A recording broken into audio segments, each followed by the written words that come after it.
go. I can't guarantee this is going to be 4 minutes. We'll see what happens. And anyway, it's the fall of 1987, and I am entering my freshman year in college.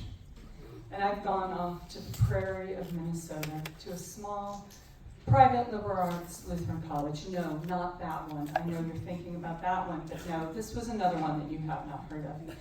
And so, we pre-registered, and I registered for, of course, the basic prerequisites that incoming freshmen take, masterworks, myth and meaning, and we read the Odyssey. And I signed up for Calc 1. It was going to, meet my math thing, and chemistry in your life. Now, this was a chemistry class for, people who didn't want to take chemistry. And, kind of a rocks for jocks sort of class. It sounded fascinating. You really learned how ice cubes worked and how detergent worked. I mean, I still do not have the answers to these questions. So, we're there for freshman orientation, and part of this is that you meet with your, assigned freshman faculty advisor, and they kind of go over things with you. So I meet with mine. I won't say her name, but a nice woman. So nice woman. She is a faculty member in the math department. Now, let's just step aside out of my shoes for a second and think about the fact that she is a math professor in 1987 in a small liberal arts college, and what maybe her journey might have looked like to get there. Okay, now we're back in my shoes. Okay, so she looks at my schedule, and she looks at my high school transcript, and she sees that I have taken calculus in high school and got all A's. And she's like, well, why are you taking Calc 1? And I'm like, well, it's a prerequisite. I mean, it's a required course, and she's like, but you've already taken calculus. And I'm like, yeah, but you weren't at my high school. It wasn't hard. And she's like, I think you should take Calc 2. Oh no. Okay, well, what do I know?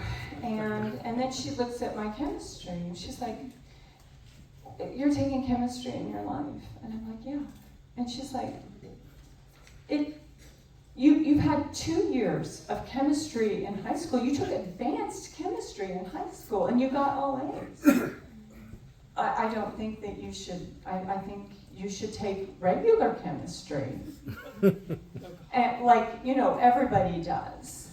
And so, here is this professor. I am scared out of my mind. And so I do what she says. Because she kind of looks at me and she's like, I think you're trying to underperform because you're a woman. You don't have confidence in your abilities. I mean, I'm looking at your SAT scores. I'm looking at your transcripts. You can hold your own in these classes. You need to just do it. Okay. So, freshman year, fall. I take these classes, and so here's what I learned about chemistry, and that is that they test you on things that are in the textbook that they don't talk about in class. Who knew? Now, the upside of that chemistry class was that the guy who had the lab station next to mine in our lab class ended up becoming a dear friend, and he married my very, very, very best friend in the whole world, and they have now been happily married for 34 years, so yay, that was great. that wouldn't have happened if I hadn't been in that chemistry class. So we're not going to hold that one against her as bad advice. I got a C in that class. So I took Calc 2. Calc 2, as you might be guessing, was full of physics majors and upperclassmen, people who had already taken Calc 1. And there was a guy who was in one of my choirs, and he seemed kind of nice and took me a little under his wing. And there were a lot of group sessions and whatnot, but I clawed my way through that Calc 2 class, clawed my way, and somehow I came out of that class. In my memory, it was a C. It might have been a C minus. Somehow I didn't get a D. I think the guy just didn't give me a D because he was nice. Or maybe that curve worked in a way I did not understand. But they kept talking about the curve and that it would save us all, but I wasn't sure. Okay, well, yeah, I'm getting to wrap it up. And I haven't even gotten to the best part of the story yet, which is, so I was the meek little freshman. So fun fact, that Calc 2 class did not actually count towards my math requirement. Oh my goodness. So now I am a junior, and I am a little more empowered about who I am. By the way, I'm a history major with an art history minor, and I'm in a lot of choirs. I needed that math in chem class. So I go, but I have been informed that I have not met the math requirement, and I cannot graduate. So I go to meet with our registrar. Nobody likes the registrar. I sit down with him, and he pushes his box of tissues towards me. Well, there was not going to be any crying in that office, at least not by me. And I had some words with him about how he was running his faculty and how he was running his faculty advising for freshmen and not listening to people.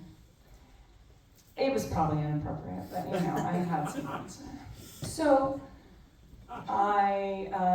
needless to say, that ended with a decision that was made where I was sent to the chair of the math department. He kind of nodded oh, yeah, I bet she did give you that advice.